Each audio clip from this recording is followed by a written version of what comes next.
ಈ ಎರಡನೆಯ secondary transfer station ಅಂದರೆ ದ್ವಿತೀಯ ಘಟ್ಟದ ಸ್ಥಳಾಂತರ ಪ್ರದೇಶ ಅಂತ ಹೇಳ್ಬೋದು.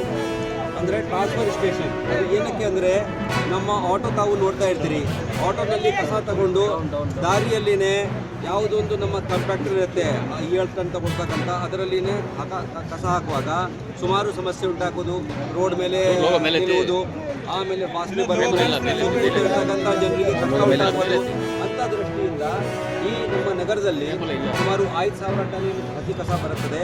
ಅದಕ್ಕಾಗಿ 27 ಟ್ರಾನ್ಸ್ಫರ್ ಸ್ಟೇಷನ್ ನಾವು ಕಟ್ಟಬೇಕು ಅಂತ ನಿರ್ಧಾರ ಮಾಡಿದ್ದೇವೆ. ಅದರಲ್ಲಿ ಈಗಾಗಲೇ ಗೊತ್ತಿದ್ದ ಹಾಗೆ ನಮ್ಮ ಕೋರಮಂಗಲದಲ್ಲಿ BTM ಕಾನ್ಸ್ಟಿಟ್ಯೂನ್ಸಿಯಲ್ಲಿ ಆಗಿದೆ. ಇದು 2ನೇ ಘಟಕ ಇಲ್ಲಿ ಪ್ರಾರಂಭ ಆಗ್ತಾ ಇದೆ. ಇಲ್ಲಿ ಆಟೋ ಬಂದು ಅಲ್ಲಿ ನಾವು ವೇ ಮಾಡ್ತೀವಿ. ಇದುವರೆಗೂ ನಾವು ಮನೆಯಿಂದ ಕಸ ತಗೊಳ್ಳುವಾಗ ಯಾರು ಗುತ್ತಿಗೆದಾರರಿದ್ದಾರೆ ಅವರಿಗೆ ಬರೀ ಅವರು ಒಂದು ರೌಂಡ್ ಮಾಡಿದ್ದಾರೆ ಅಂತ ಆಧಾರದ ಮೇಲೆ ಪೇಮೆಂಟ್ ಮಾಡ್ತಾ ಇದ್ದೇವೆ.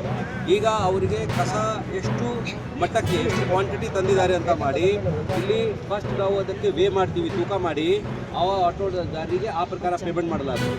ಇನ್ನು ಮುಂದೆ ಅದರ ಆಟೋ ಬಂದು ಕ್ಲೋಸ್ಡ್ ಆಟೋ ಸೆಂಟರ್. ಇದುವರೆಗೂ ಏನು ಮಾಡ್ತೀವಿ, ಪ್ರತಿ ಕೈಯಿಂದನೇ ಈಗ ಅಲೌಡ್ ಇಲ್ಲ ನಮಗೆ ರೂಲ್ಸ್ನಲ್ಲಿ.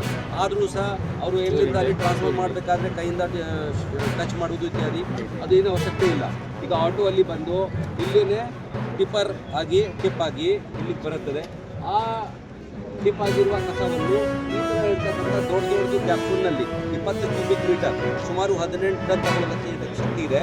ಇದರಲ್ಲಿ ಫಸ್ಟ್ ನಾವು ಆ ಕಸವನ್ನು ಅದನ್ನು ಸ್ವಲ್ಪ ಕಂಪ್ರೆಸ್ ಮಾಡ್ತೀವಿ. ಕಂಪ್ರೆಸ್ ಮಾಡುವಾಗ ಅಲ್ಲಿ ಕ್ರಿಕೆಟ್ ಏನಿದೆ, ರಸ ಏನಿದೆ ಅದು ಹಾಗೆ ಬಿಡುತ್ತದೆ. ಆ ರಸ ಕಂಟೈನರ್ನಲ್ಲಿ ಕಲೆಕ್ಟ್ ಆಗ್ತದೆ. ಅದಕ್ಕೆ ಡೀಚೆಡ್ ಟ್ರೀಟ್ಮೆಂಟ್ಗಾಗಿ ಕಳಿಸ್ಬಿಡ್ತೀವಿ. ಹೀಗಾಗಿ ವಾಸನೆ ಬರುವುದಿಲ್ಲ. ವಾಸನೆ ಬರುವುದು ಡೀಚೆಡ್ನಿಂದ ಬರುತ್ತದೆ. ಆ ದ್ರವ